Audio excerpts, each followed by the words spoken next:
سنت موقدہ اور غیر موقدہ عام طور پہ اس کے پڑھنے کے حوالے سے دو فرق بیان کیے جاتے ہیں کتابوں کے اندر۔ ایک فرق تو یہ ہے کہ جب قاعدہ اولا کیا جائے گا، پہلا قاعدہ، تو اس میں سنت موقدہ کے اندر کلمہ شہادت تک التحیات پڑھی جائے گی، اشہد ان لا الہ الا اللہ واشہد ان محمدن عبدہ ورسولہ۔ اور جو سنت غیر موقدہ ہے اس میں یوم یقوم الحساب تک، بالکل آخر تک جیسے قاعدہ اخیرہ میں پڑھتے ہیں ویسے پڑھ لیا جائے گا۔ ایک تو یہ فرق عام طور پر کتابوں میں لکھا ہوتا ہے، اور دوسرا یہ فرق بیان کیا جاتا ہے کہ سنت موقدہ میں جب ہم تیسری رکعت شروع کرتے ہیں تو اس میں تسمیہ کے بعد سورہ فاتحہ سے شروع کر لیتے ہیں، جبکہ سنت غیر موقدہ کے اندر تسمیہ سے پہلے ثنا پڑھی جاتی ہے، تعوذ، اور پھر اس کے بعد تسمیہ پڑھ کر سورہ فاتحہ پڑھی جاتی ہے۔ یعنی جس طرح پہلی دو رکعتیں ادا کی، اسی طرح دوسری دو رکعتیں سنت غیر موقدہ میں۔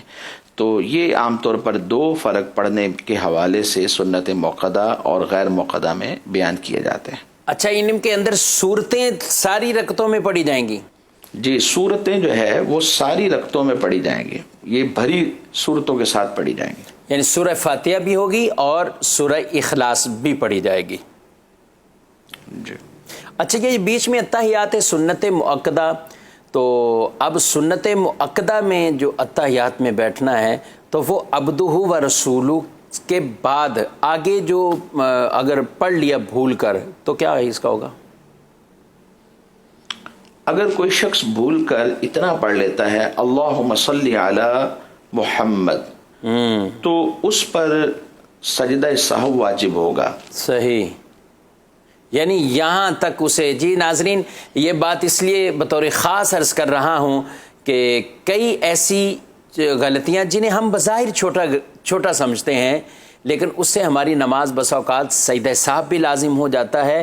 تو جیسا کہ مفتی صاحب نے فرمایا کہ سنت موقدہ میں آپ عبد و رسولہ یہ دو رکعت کے بعد یہاں تک پڑھ کے پھر آپ کھڑے ہوں گے، اور غیر موقدہ کے اندر آپ اس کے بعد درود پاک اور پھر آپ اس کے دعا وہ پورا سب شامل کرنے کے بعد پھر کھڑے ہوں گے، اور جب تیسری کے لیے کھڑے ہوں گے تو پھر ثنا سے سبحانک اللہم سے اس کا آگے آغاز کریں گے۔